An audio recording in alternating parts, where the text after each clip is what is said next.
Bismillahirrahmanirrahim. Alhamdulillahi rabbil alamin wa bihi nasta'inu ala umuri dunya wad din wa asyhadu an la ilaha illallah wahdahu la syarika lahu wa asyhadu anna Muhammadan 'abduhu wa rasuluh. Utlubil ilma wa la taksal fama ab'adal khaira 'ala ahli al-kasal wahtafil bil fiqhi fid din wa la tashtaghil 'anhu bimalin wa khawal la taqul qad dhahabat arbabuhu kullu man sara 'ala ad-darbi wasal. Tuntutlah ilmu, janganlah bermalas-malasan. Sungguh betapa jauh orang-orang yang bermalas-malasan. Berbanggalah dengan ilmu dan janganlah kamu sibukkan dirimu dengan harta dan wanita. Jangan kamu katakan para ulama telah pergi. Kullu man sara 'ala ad-darbi wasal. Setiap orang yang berada di jalannya pasti dia akan sampai. Jemaah Masjid Baitur Rahim yang semoga dirahmati oleh Allah Subhanahu wa taala. Assalamualaikum warahmatullahi wabarakatuh.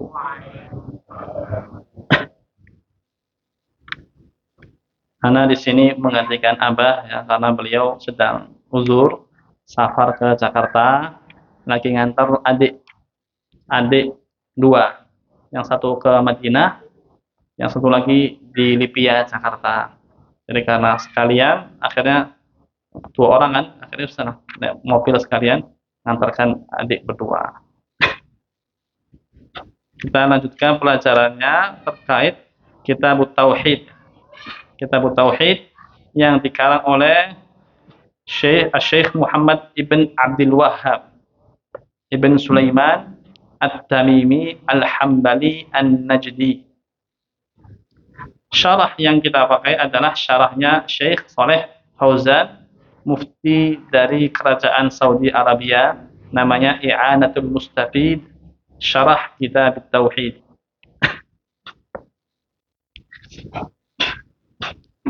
Nah, kurang tahu ya, sudah ada pembahasan biografi belum kemarin? Biografi Syekh Muhammad bin Abdul Wahhab sudah ya. Berarti kita masuk ke muqaddimah dari Syekh Saleh Fauzan hafizahullah taala. Ketahuilah wahai seorang muslim, sesungguhnya akidah tauhid adalah inti asas dari agama. Segala perintah dan segala larangan, segala ibadah dan segala muamalat, semua berporos pada tauhid.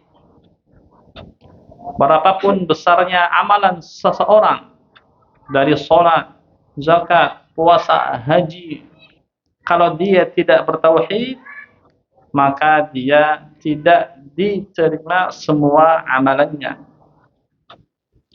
Tauhid adalah syarat sah ibadah dan syarat sah semua amalan. Maka barang siapa yang sama kayak kita ingin membangun bangunan, nggak mungkin kita mulai bangun rumah dari atap atau dinding tanpa tiang penyangga, ya kan? Atap itu adalah ibadah. Dinding-dindingnya adalah ibadah, sedangkan tiang-tiangnya adalah tauhid. Kalau anak sering permisalkan pakai HP misalnya. Rukun Islam kan ada 5. Ya. Syahadat, sholat, zakat, puasa, haji. Nggak tahu ini sudah ada belum di sini. Jazakallahu khairan.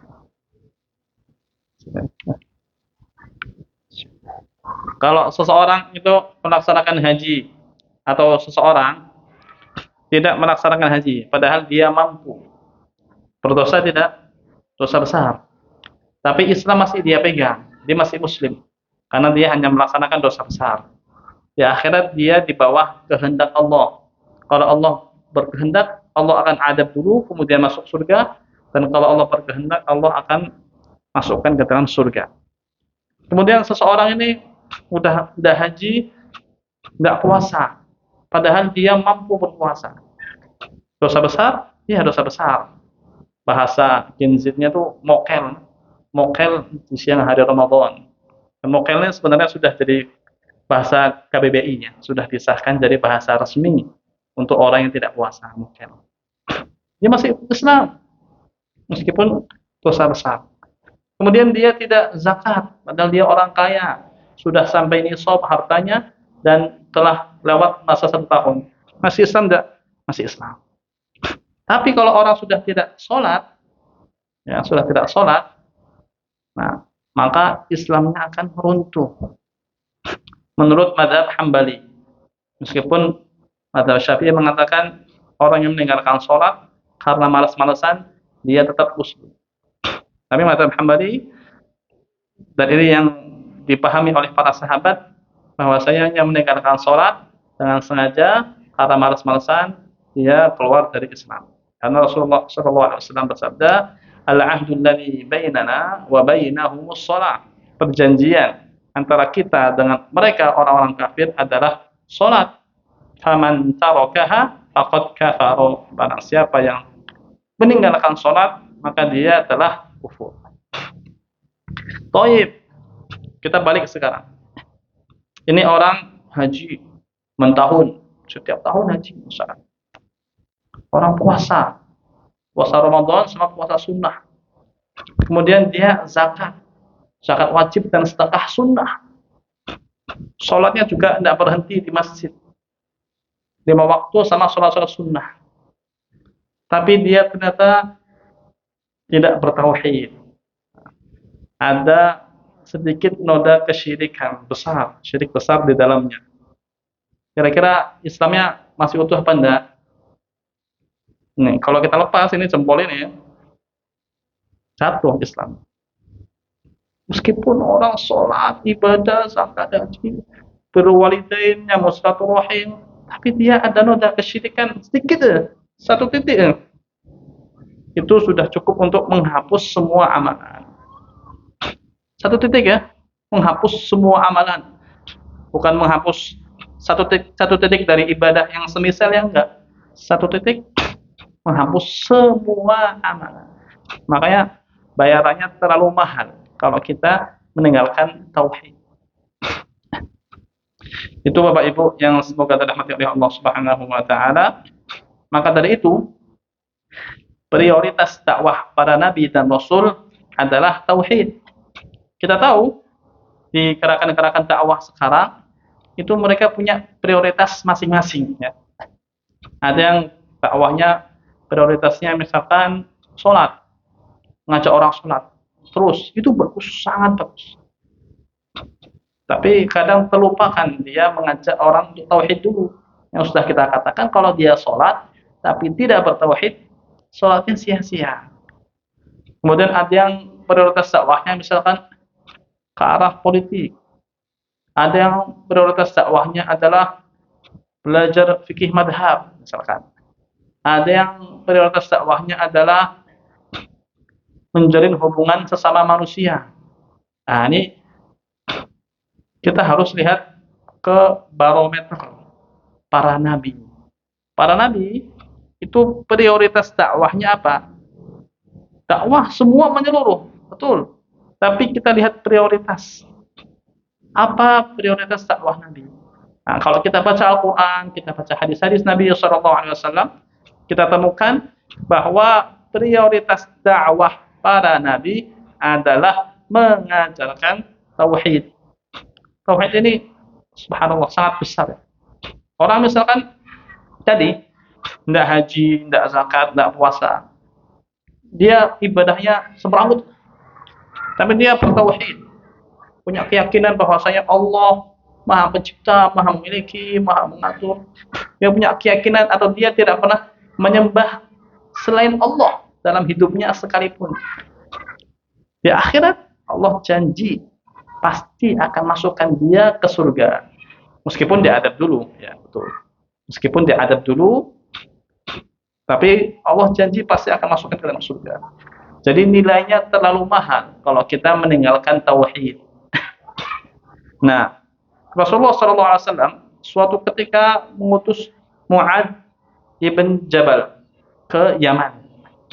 Yaman itu daerah selatannya Saudi ya.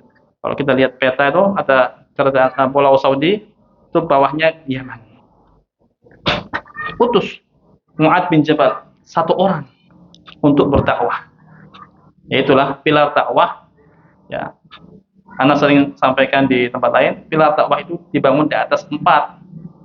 Yang pertama itu ilmu, ditopang sama para ulama. Yang kedua adalah harta, ditopang sama para donatur dan muhsinin. Yang ketiga adalah pelaksana.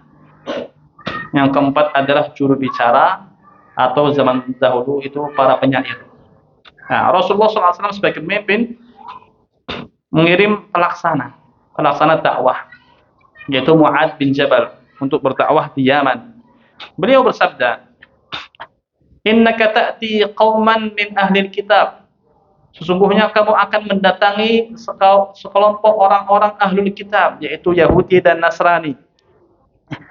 "Falyakun awwala ma tad'uuhum ilaih syahadatu an la ilaha illallah." Hendaklah dakwah yang pertama kali kamu sampaikan adalah syahadat bahwasanya tidak ada Tuhan yang berhak disembah kecuali Allah. Fa inhum ata'uka bidzalik. Kalau mereka sudah taat kepadamu, sudah taat nih, sudah syahadat semua, sudah bertauhid semua.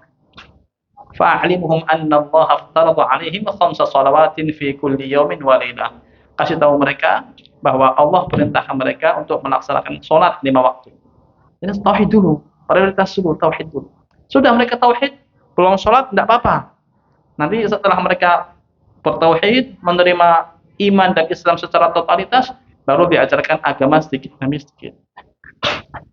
Terkadang ya, orang-orang yang mu'alaf di Eropa sana, itu langsung diceceli syariat yang banyak, tapi lupa prioritas dari esensi tauhid. Meskipun banyak para dai yang sudah memahami hal ini. Jadi percuma seorang misalkan influencer melaksanakan sholat dan puasa, atau masuk Islam, syahadat sudah. Terus dia rajin sholat puasa, tapi tidak belajar tauhid.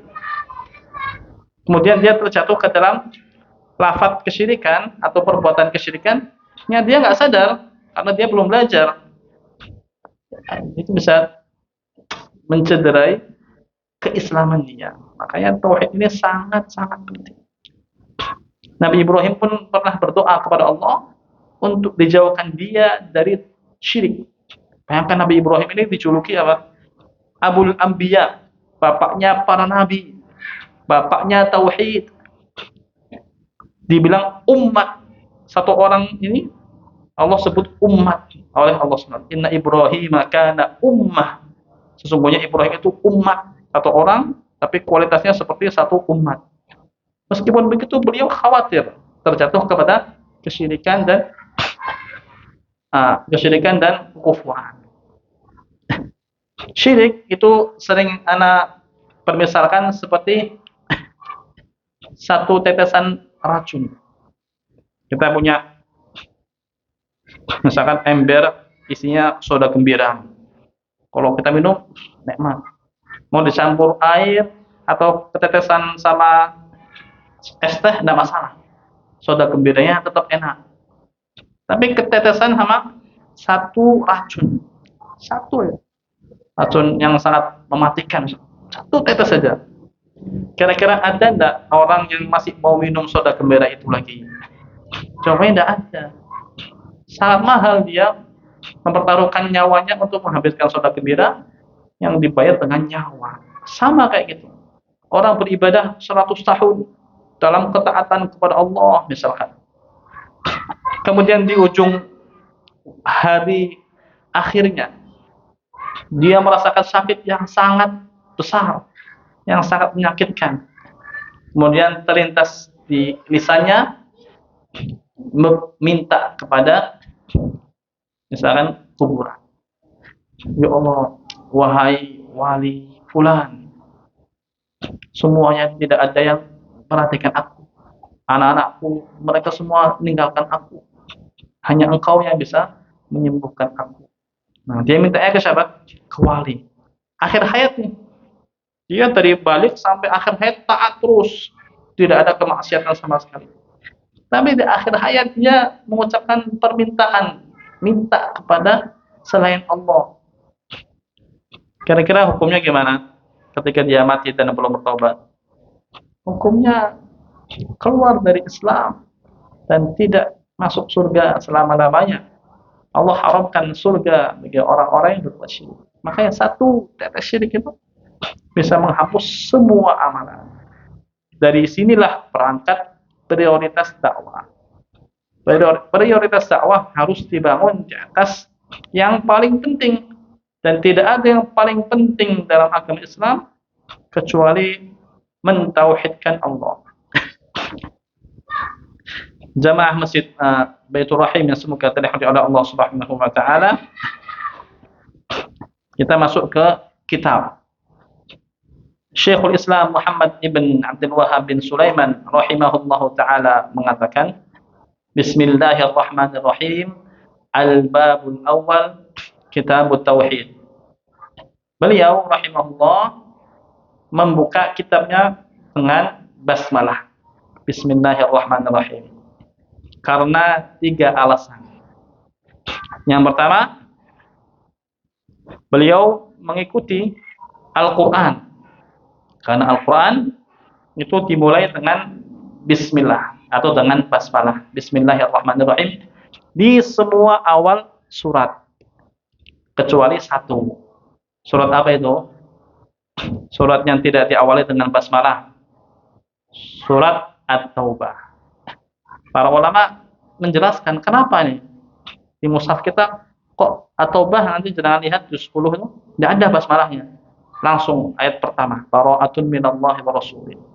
Para ulama menjelaskan di antara penjelasannya adalah bahwa surat ini, surat At-Taubah dibuka dengan qital, dibuka dengan peperangan. Dan karena dibuka dengan peperangan, maka Allah berlepas diri dari perbuatan orang-orang musyrik sehingga tidak diawali dengan basmalah. Itu pendapat. Pendapat lain mengatakan bahwasanya surat Al-Anfal, yaitu surat sebelum At-Taubah, surat Al-Anfal dan surat At-Taubah itu satu tema pembahasan. Makanya Utsman bin Affan yang mengumpulkan Al-Quran jadi satu mushaf itu berijtihad untuk tidak meletakkan basmalah di At-Taubah. Karena 2 surat ini satu tema pembahasan, yaitu pembahasan fai atau harta ghanimah tanpa peperangan dan pembahasan memerangi orang-orang musyrik. Itu pertama. Mengikut alasan Syekh Muhammad bin Abdul Wahhab memulai kitabnya dengan basmalah mengikuti Al-Quran. Yang kedua, mengikuti surat menyurat Nabi Muhammad SAW. Nabi Muhammad SAW itu ketika menulis surat selalu diawali dengan basmalah. Misalkan beliau menulis surat ke Herakl dalam Sahih Bukhari. Bismillahirrahmanirrahim. Min Muhammad ibn Abdullah ila Herakl Qaisarir Rum. Bismillahirrahmanirrahim. Dari Muhammad bin Abdullah, utusan Allah kepada Herakl, pembesar Imperium Romawi. Semua ditulis dengan basmalah. Itu alasan kedua. Alasan ketiga, karena mengikuti jejak para salafus saleh. Dari zaman dahulu sampai sekarang, semua kitab mereka diawali dengan basmalah. Makanya ada aib kalau kita lihat kitab itu tidak diawali dengan basmalah. Sangat aib. Meskipun sepele, tapi ini efeknya besar karena dia merupakan inti dari pembahasan kitab. Itu 3 alasan. Kemudian, apa manfaat memulai kitab dengan basmalah? Setidaknya ada 2 manfaat. Kitab itu diawali dengan basmalah. Kalau basmalah itu namanya apa? Sebutannya berarti Bismillahirrahmanirrahim, komplit ya. Kalau Bismillah, ya Bismillah aja, nggak sampai Ar-Rahmanir-Rahim. Ada 2 perbedaannya. Kalau makan, sunnah yang kita sebelum makan itu membaca Bismillah, bukan basmalah. Ini Bismillah cukup, bukan Bismillahirrahmanirrahim. Makan. Sunnahnya membaca Bismillah. Tapi ketika menulis buku, disunahkan memulai dengan basmalah komplit, Bismillahirrahmanirrahim, bukan Bismillah. Nah, faedah memulai kitab dengan basmalah yang pertama adalah tabarrukan, bentuk ngalap berkah, bahasa kitanya, untuk mengharapkan berkah dari Allah Subhanahu wa taala. Karena nama Allah itu nama yang penuh berkah.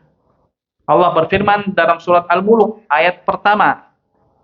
Bunyinya apa? Bismillahirrahmanirrahim. Tabarakalladzi biyadihil mulk. Maha berkah. Tabaraka, maha berkah. Allah yang di tangannya ada kerajaan. Nah, di sini nama Allah itu mengandung keberkahan. Dan sumber keberkahan itu dari Allah. Ketika kita mulai membaca basmalah, Bismillahirrahmanirrahim, itu maknanya kita sedang mengharapkan keberkahan dari Allah karena kita menyebut nama Allah. Itu manfaat pertama. Manfaat kedua dimulai dengan basmalah adalah sebagai bentuk meminta pertolongan kepada Allah. Diambil dari kata bi. Bi ini dalam bahasa Arab punya 8 sampai 12 arti. Luasnya bahasa Arab. Punya 8 sampai 12 makna. Kalau dalam bahasa Indonesia dengan, ya kan, dengan saja, bi, dengan. Ada makna yang sangat dalam tafsiran bi. Para ulama mengatakan bi di sini adalah ba isti'anah, ba untuk meminta tolong. Makanya kita ketika mengucapkan hawqalah, yaitu la haula wala quwwata illa billah. Tidak ada daya dan upaya tidak ada daya dan upaya kecuali dengan Allah. Apa maksud dengan Allah? Dengan pertolongan Allah. Allah berfirman, "Wasbir wa ma sabruka illa billah." Bersabarlah karena tidaklah kesabaranmu kecuali dengan Allah, billah. Apa maksud billah di sini? Maksudnya dengan pertolongan Allah. Makanya terjemahan yang paling tepat, ini Ana selalu sampaikan di tempat-tempat, terjemahan yang paling tepat untuk bismillah ini bukan dengan menyebut nama Allah. Tapi terjemahan yang paling tepat adalah dengan meminta pertolongan kepada Allah. Karena ba di sini itu ba untuk minta pertolongan. Itu 2 faedah. Yaitu untuk mengharap keberkahan dan untuk mengharap atau meminta pertolongan kepada Allah Subhanahu wa taala. Rasulullah sallallahu alaihi wasallam juga bersabda, "Kullu amrin dzibalin la yubda'u fihi bi bismillahirrahmanirrahim fahuwa abtar." Setiap perkara, setiap urusan yang penting tidak dimulai dengan basmalah, maka keberkahannya terputus. Abtar itu terputus dari keberkahan, tidak ada berkahnya.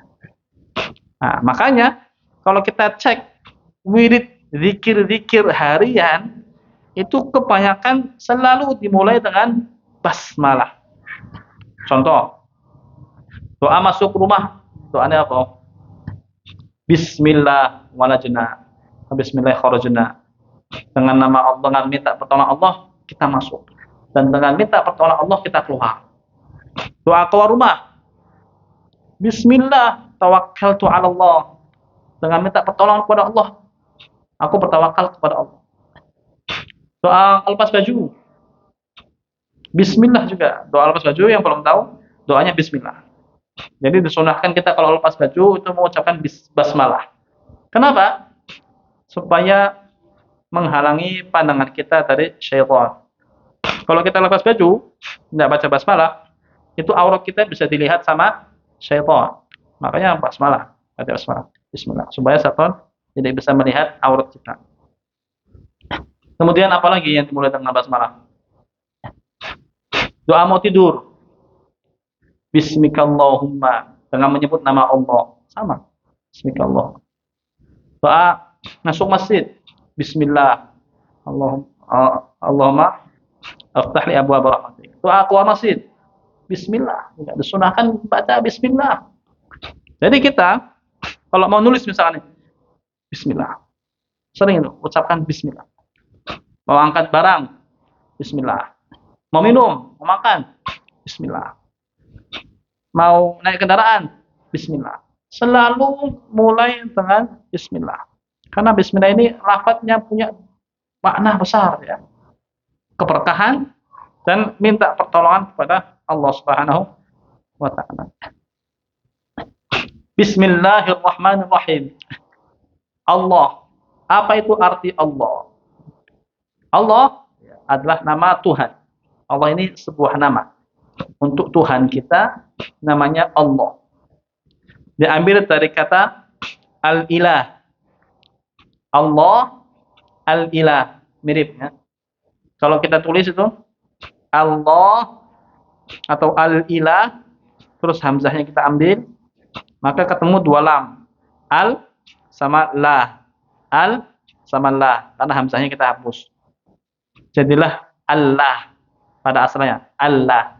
Kemudian dalam ilmu tajwid ada kaidah tafkhim, mengucapkan dengan perat. Jadi kita tebalkan huruf lamnya. Jadinya Allah. Allah, tebal. Tafkhim ini punya fungsi ya. Fungsinya untuk mengagungkan nama Allah. Jadi ketika kita menyebutkan Allah dengan tafkhim, itu ada unsur pengagungan kepada Allah. Di sini penting juga belajar tajwid. Supaya kita bisa mengucapkan huruf-huruf bahasa Arab sesuai dengan kaidah-kaidahnya. Al-ilah atau Allah artinya yang disembah. Ilah artinya disembah. Jadi aku menyembah Allah artinya aku menyembah Tuhan yang disembah. La ilaha illallah artinya tidak ada Tuhan yang disembah. Ya, ilah artinya disembah. Tidak ada Tuhan yang disembah kecuali Allah. Itu arti Allah. Arti Allah adalah Tuhan yang disembah. Bismillah ar-Rahman. Apa arti ar-Rahman ar-Rahim? Kalau kita lihat terjemahan Quran, ar-Rahman artinya Maha Pengasih, ya kan? Ar-Rahim artinya Maha Penyayang. Berarti kalau ar-Rahman itu tidak penyayang. Kalau ar-Rahim tidak pengasih. Nah, gimana itu? Rahmat artinya kasih sayang, ya kan? Tapi kenapa kalau dipindah ar-Rahman jadinya pengasih aja, ar-Rahim jadi penyayang aja? Nah, ini hal-hal yang harus dikoreksi dari sisi terjemahan. Karena terjemahannya tidak mewakili kandungan atau bobot makna dari lafaz Allah ar-Rahman ar-Rahim ini. Jawabannya, ar-Rahman adalah yang Maha Pengasih dan Maha Penyayang. Gabung. Ar-Rahim juga yang Maha Pengasih dan Maha Penyayang. Sama harusnya. Jangan dibedakan. Terus apa perbedaan antara Ar-Rahman dan Ar-Rahim? Para ulama menyebutkan banyak perbedaan, tapi yang paling kuat adalah Ar-Rahman adalah Maha Pengasih, Maha Penyayang, yang rahmatnya itu mencakup semua makhluk. Ya, jadi rahmat itu Ar-Rahman itu sifat yang melekat pada diri Allah Subhanahu wa taala. Kayak misalkan fulan ini orangnya pemarah.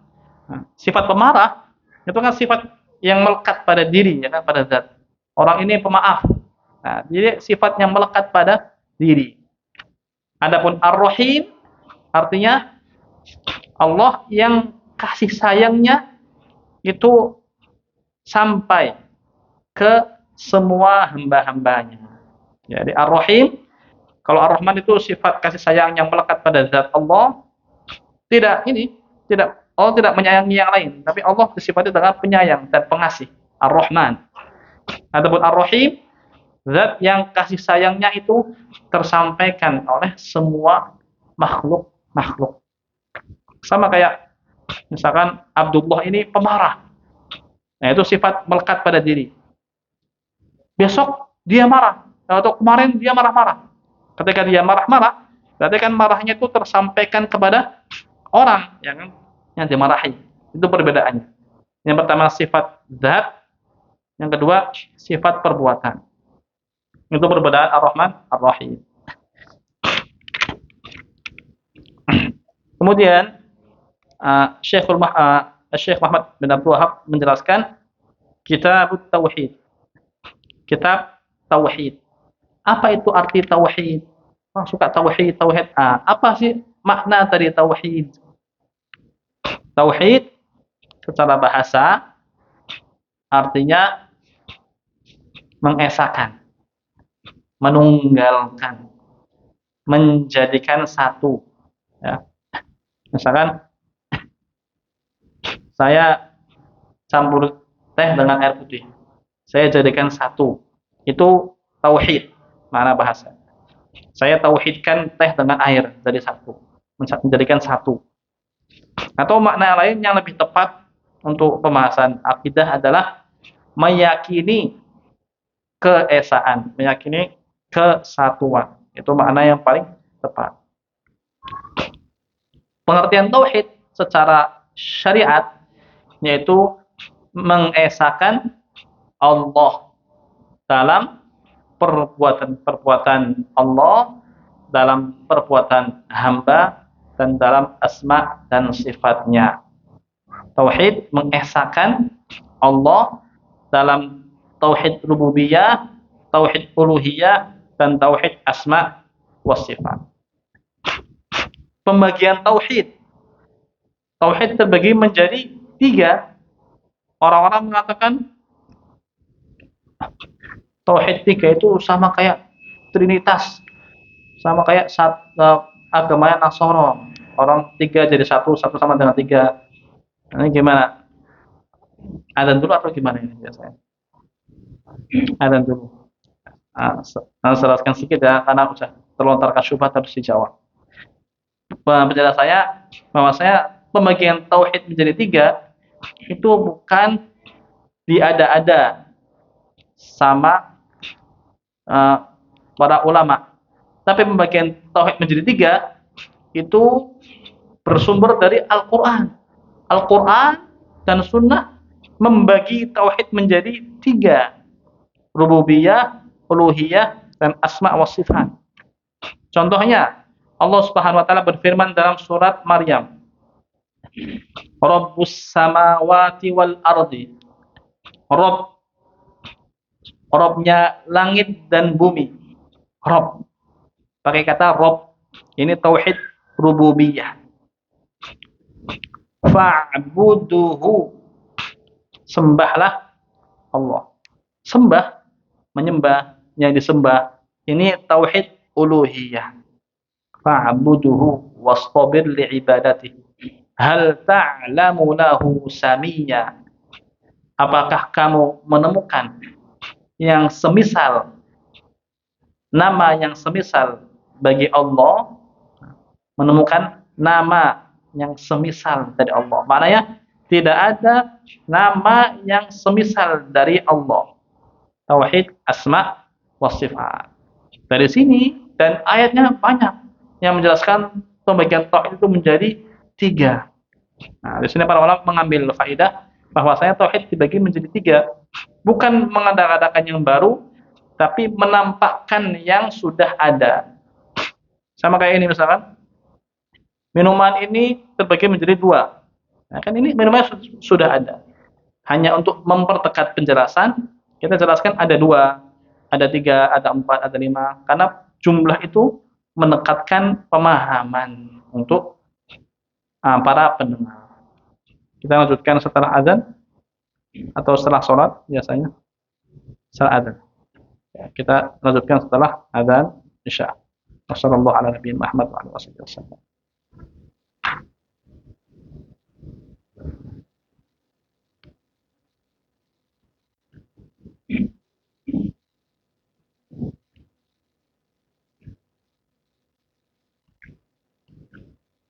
الله أكبر الله أكبر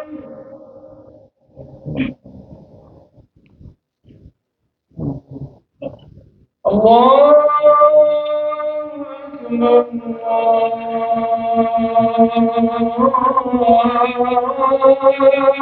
أكبر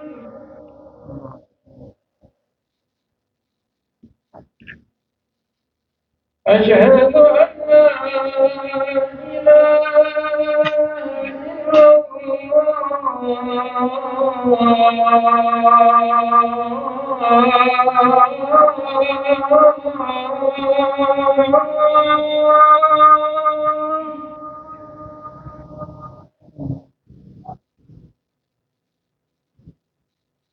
أشهد أن لا إله إلا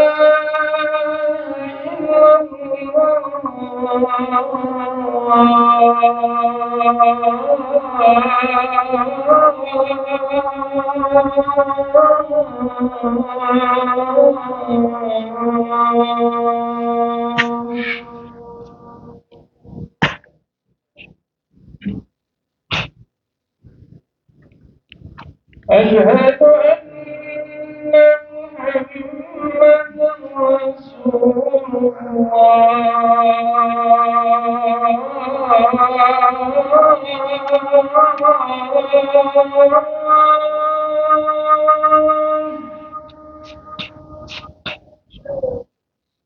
أن محمدا رسول الله أشهد أن محمدا رسول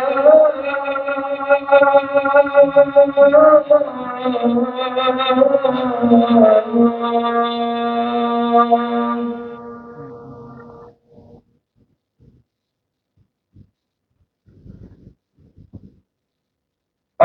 حي على حي على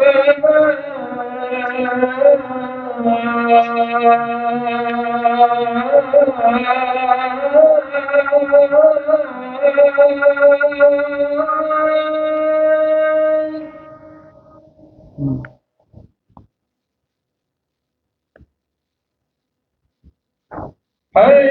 على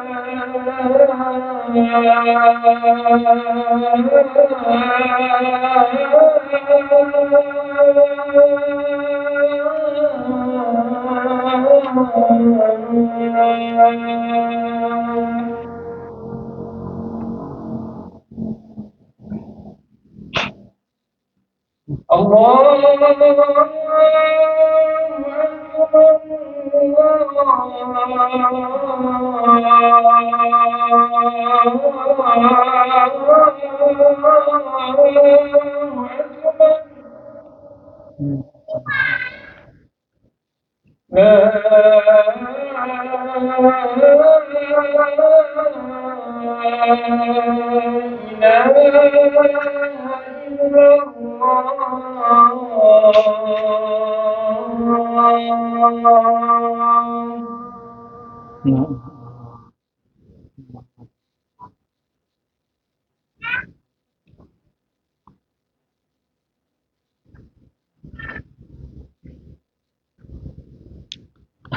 Bismillah wassalatu wassalamu ala Rasulillah wa ala alihi washabihi wa man amma ba'd.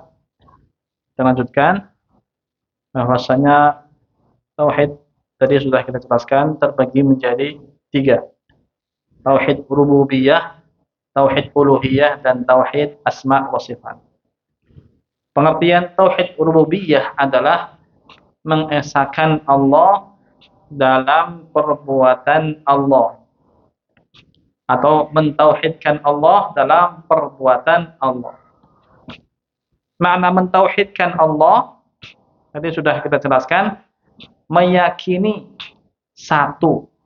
Jadi meyakini perbuatan-perbuatan Allah itu khusus hanya bisa dilakukan oleh Allah. Seperti menciptakan, hanya Allah yang mencipta dan hanya Dia yang Maha menciptakan. Tidak boleh kita meyakini ada wali, misalkan wali Badawi yang mampu menciptakan alam timur. Nanti wali fulan menciptakan alam barat. Wali fulan yang punya kekuasaan utara. Wali fulan yang punya kekuasaan selatan. Sama kayak keyakinannya Persia. Keyakinan agama Persia itu meyakini ada Tuhan baik dan ada Tuhan buruk. Tuhan baik ini Tuhan yang menciptakan hal-hal yang baik. Tuhan buruk itu Tuhan yang menciptakan hal-hal yang buruk. Tidak ada. Hanya Allah yang Maha menciptakan segala sesuatu.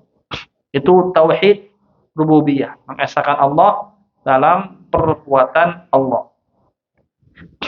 Tauhid uluhiyah adalah mengesahkan Allah dalam perbuatan hamba Allah.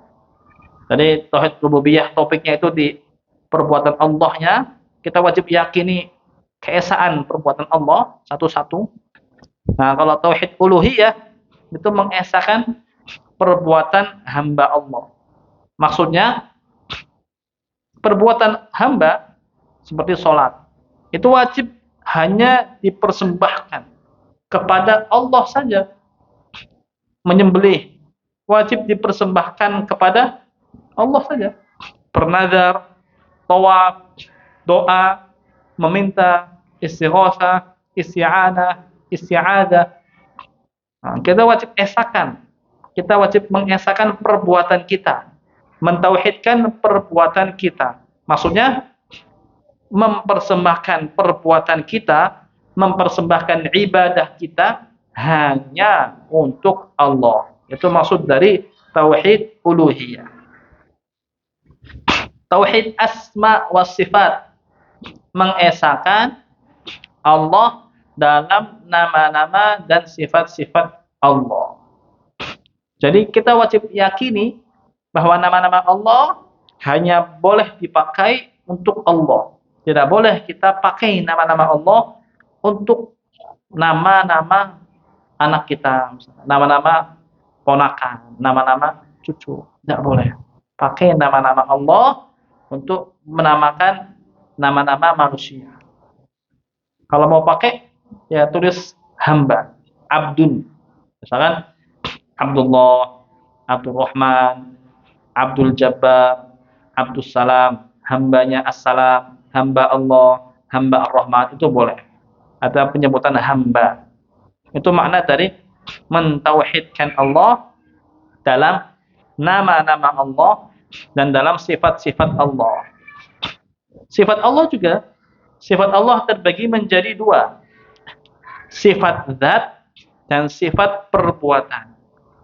Sifat zat, kita wajib meyakini bahwasanya Allah memiliki sifat zat sebagaimana yang telah Ia kabarkan kepada kita. Seperti Allah Subhanahu wa taala memiliki wajah. Allah berfirman, "Wa yabqa wajhu rabbika." Dan wajah Rabbmu itu akan kekal, di mana semua dunia fana.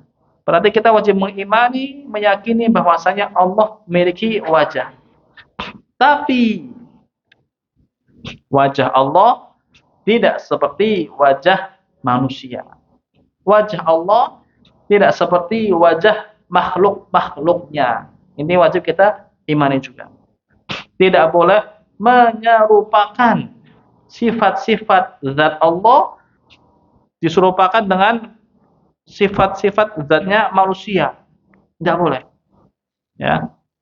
Misalkan Allah punya muka, berarti mukanya sama kayak muka manusia. Nah, ini tidak boleh.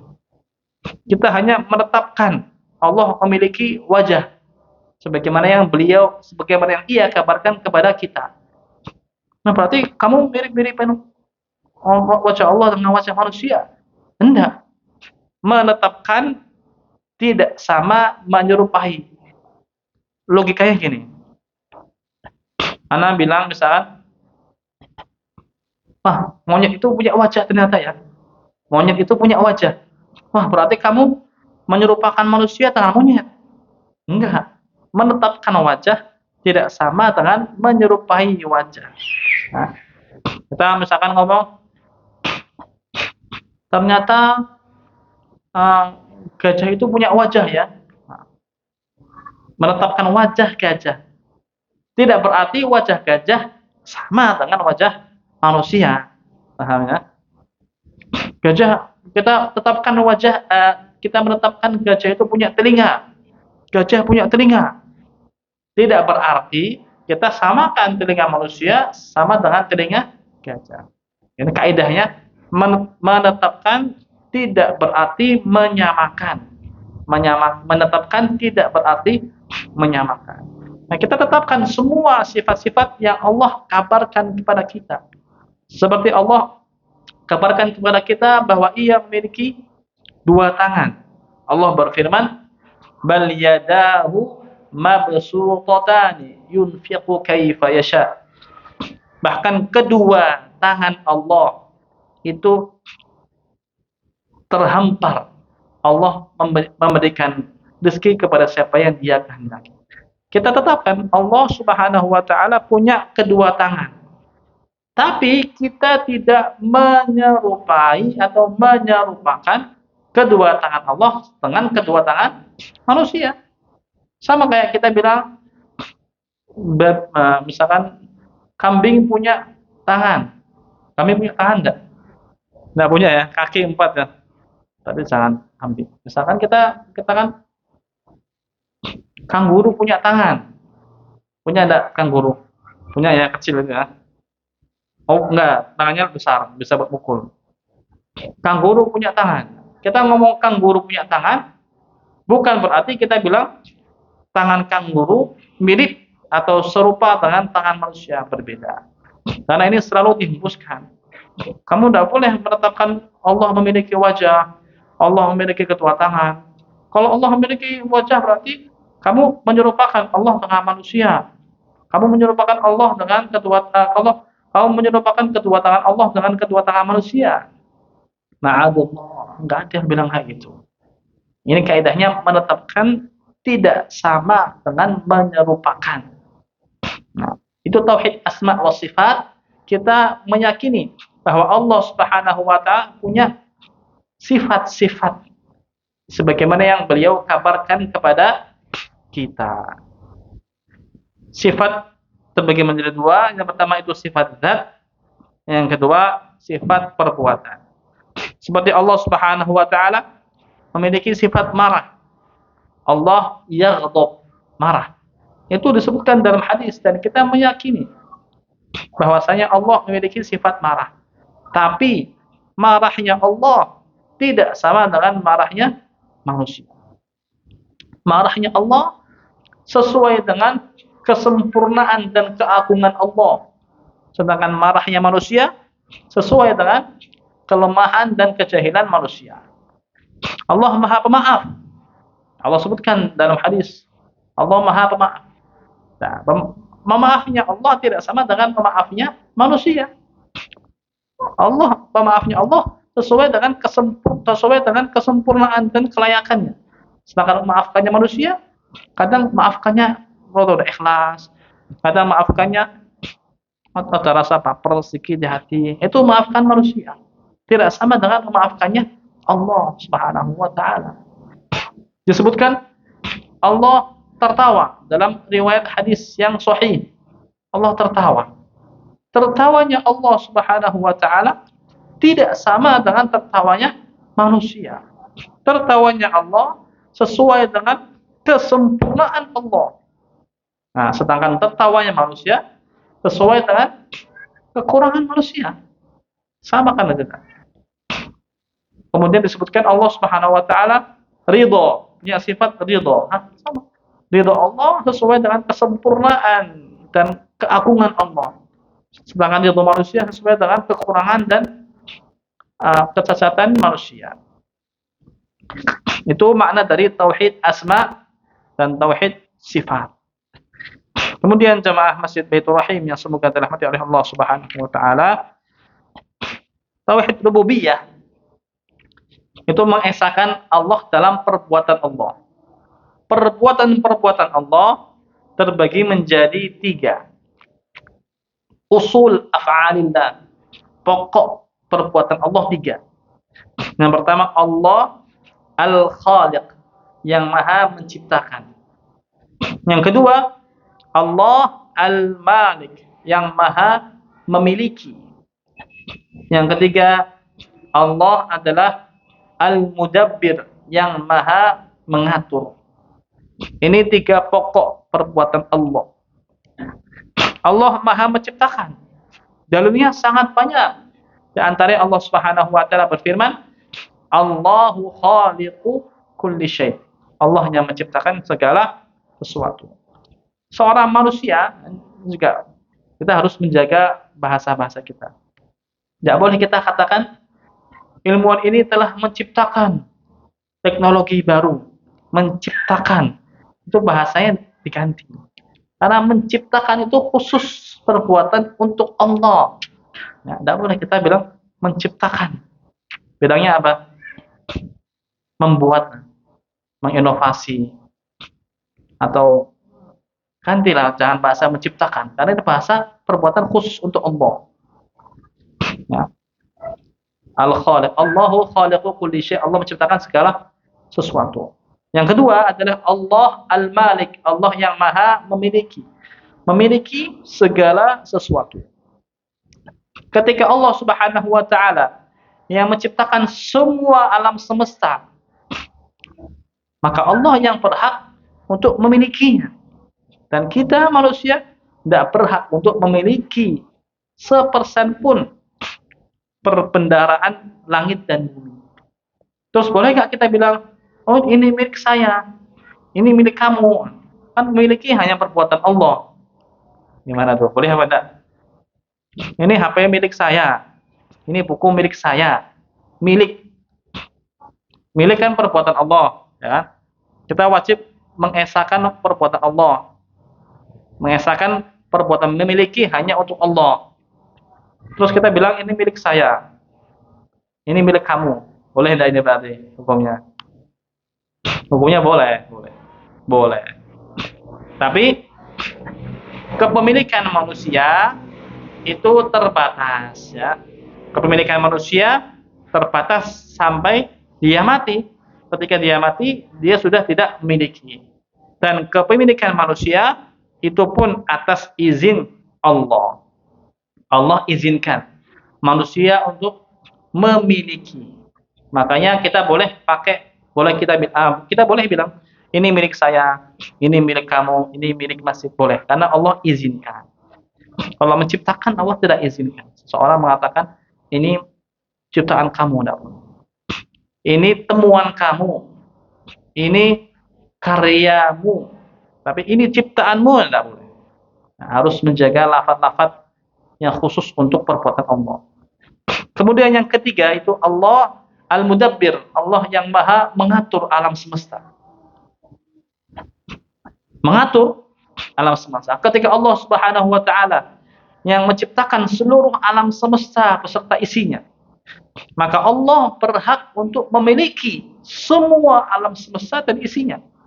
Dan tidak ada yang paling paham soal alam semesta dan isinya kecuali Allah. Maka hanya Allah yang berhak untuk mengatur seluruh alam semesta. Nah, mengatur itu lafaz khusus untuk Allah, dan wajib kita esakan. Kemudian apa hukumnya? Kita bilang, saya yang mengatur ini semua. Saya yang mengatur. Kamu yang ngatur ini semua. Hukumnya gimana? Boleh apa enggak? Hukumnya boleh. Karena Allah izinkan kita untuk mengatur apa yang ada di bumi ini. Kemudian Allah Al-Mudabbir, Allah yang maha mengatur, ini punya cabang yang sangat banyak. Perbuatan Allah dari sini Al-Mudabbir itu punya cabang yang sangat banyak. Di antaranya Allah yang maha memberi rezeki, Allahur Raziq, Allah yang memuliakan, Allah yang merendahkan, Allah yu'izz, Allah yudhil. Qulillahumma malikal mulki tu'til mulka man tasha wa tanzi'ul mulka mimman tasha wa tu'izzu man tasha wa tudhillu man tasha. Allah yang memuliakan suatu kaum, Allah yang merendahkan suatu kaum. Allah juga yuzaki, Allah yang membersihkan, menjernihkan. Allah yuzaki man yasha. Kemudian Allah Subhanahu wa taala juga yahdi, memberikan hidayah. Allah yudhil, menyesatkan kepada siapa saja yang dia kehendaki. Perbuatan-perbuatan dari kata Al-Mudabbir inilah yang sangat banyak, ya. Jadi pahami tiga pokok perbuatan ini, insya Allah kita akan paham apa maksud dari tauhid rububiyah. Jamaah Masjid Baitur Rahim yang semoga dirahmati oleh Allah Subhanahu wa taala, tauhid rububiyah itu tauhid yang diimani oleh seluruh agama di muka bumi. Kalau kita tanya orang-orang Nasrani, orang-orang Yahudi, mereka meyakini yang menciptakan ini Allah. Allah, kalau kata bahasa Nasrani, Allah. Mereka tidak ada unsur pengagungan dari sisi nama. Mereka meyakini Allah yang maha, yang memiliki, Allah yang menciptakan, Allah yang mengatur alam semesta. Mereka yakin. Orang-orang musyrik di zaman Mekah itu pun meyakini bahwa Allah Subhanahu wa taala yang menciptakan. Enggak ada seorang manusia yang mampu menandingi ciptaan Allah. Wala in sa'altahum man khalaqas samawati wal arda la yaqulunna Allah. Kalau kalian tanyakan mereka, kalau kamu tanyakan mereka wahai Muhammad, mereka orang-orang kafir Quraisy, siapa yang menciptakan alam semesta ini? Mereka akan mengatakan Allah yang menciptakannya. Tapi pertanyaannya, apakah tauhid rububiyah sudah cukup untuk menyelamatkan kita? Jawabannya belum. Karena orang-orang musyrik pun mereka tauhid rububiyah. Tauhid rububiyah yang mantap. Bahkan sampai ketika Abraha, ya, pasukan gajah itu mau menyerang Ka'bah, apa kata Abdul Muttalib? Abdul Muttalib ini kakeknya Nabi. Nabi SAW lahir di tahun gajah. Ketika didatangkan, apa maumu? Kata Abraha. Abdul Muttalib mengatakan, aku mau unta-untaku kembali. Jangan kamu sita. Kaget Abraha. Kami datang ke sini untuk menghancurkan rumah Allah. Rumah yang kalian sembah. Kenapa kamu malah ngurusin unta kamu yang kami sita? Harusnya kamu jaga Ka'bah, rumah Allah yang kamu mau sembah-sembah itu. Apa kata Abdul Muttalib? Dia mengatakan, Ana Rabbul Ibil wa inna lil baiti rabban sayahmi. Aku yang punya unta ini, maka aku yang bertanggung jawab. Dan sesungguhnya Ka'bah ini memiliki Tuhan, Rabb yang akan menjaganya. Tauhid ya. Abdul Muttalib tauhidnya kuat nih. Tauhid rububiyah tadi. rububiyah. Nah, meskipun tauhid orang-orang kafir Quraisy kuat, tauhid rububiyahnya sangat kuat, tidak cukup untuk menyelamatkan mereka dari siksaan api neraka. Harus tauhid uluhiyahnya yang dikuatkan. Tauhid uluhiyah adalah mengesahkan perbuatan kita. Ya, mengesahkan perbuatan kita, kita persembahkan ibadah kita hanya untuk Allah, bukan untuk selain Allah. Nah, misalkan mereka orang-orang pantai misalkan mempersembahkan sembelihan sapi untuk Nyi Roro Kidul ya, untuk nah, mereka persembahkan ibadah ini. Sembah ini ibadah yang sangat besar. Mereka persembahkan tapi kepada setan. Ya, mereka semua setan juga tidak bisa memberikan manfaat dan madarat kepada mereka. Nah, kalau seorang muwahhid, orang yang bertauhid, wajib mengesahkan Allah, mempersembahkan ibadah yang dia lakukan murni untuk Allah Subhanahu wa taala. Itu makna dari tauhid uluhiyah. Semua perbuatan yang dianggap ibadah wajib kita persembahkan untuk Allah. Nah, inilah yang tidak dilakukan oleh orang-orang kafir Quraisy, sehingga mereka tidak dianggap Islam. Allah Subhanahu wa taala berfirman, "Wa ma yu'minu aktsaruhum illa wa hum musyrikun. Wa ma yu'minu aktsaruhum billahi illa wa hum musyrikun." Tidaklah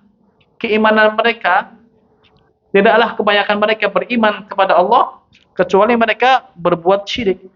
Jadi mereka beriman tapi mereka berbuat syirik. Itu kata Allah. Orang kafir Quraisy beriman tapi berbuat syirik. Apa tafsirnya? Tafsirnya kata para ulama, beriman dengan tauhid rububiyah tapi syirik dalam tauhid uluhiyah. Itulah yang menyebabkan mereka diperangi oleh Allah Subhanahu wa taala dan Rasul-Nya. Sampai jam berapa biasa?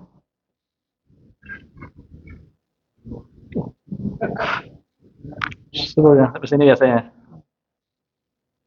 Anak soalnya lupa kurang. 8 biasanya. Baik, jamaah Masjid Baitur Rahim yang semoga dirahmati oleh Allah Subhanahu wa taala. Itu terkait tauhid uluhiyah. Nah, jadi zaman dahulu, ini kisah zaman dahulu ya. Mereka semua mengimani tauhid rububiyah, mengimani Allah ini absolut, punya kekuatan tertinggi dalam alam semesta. Itu dulu. Sekarang manusia zaman sekarang lebih parah lagi. Mereka semua menisbatkannya ke alam. Nah, jangan macam-macam kamu. Nanti alam marah. Nah, bayangkan. Ini sudah menisbatkan kekuasaan bukan ke Allah, ke alam. Makanya zaman sekarang lebih ngeri lagi, lebih parah lagi. Bukan krisis tauhid uluhiyah, tapi krisis tauhid rububiyah juga. Mereka mengatakan, inilah balasan dari alam karena mereka telah mengganggu alam. Na'udzubillah. Balasan dari Allah. Kenapa tidak mau disebutkan ke Allah, ke Tuhan?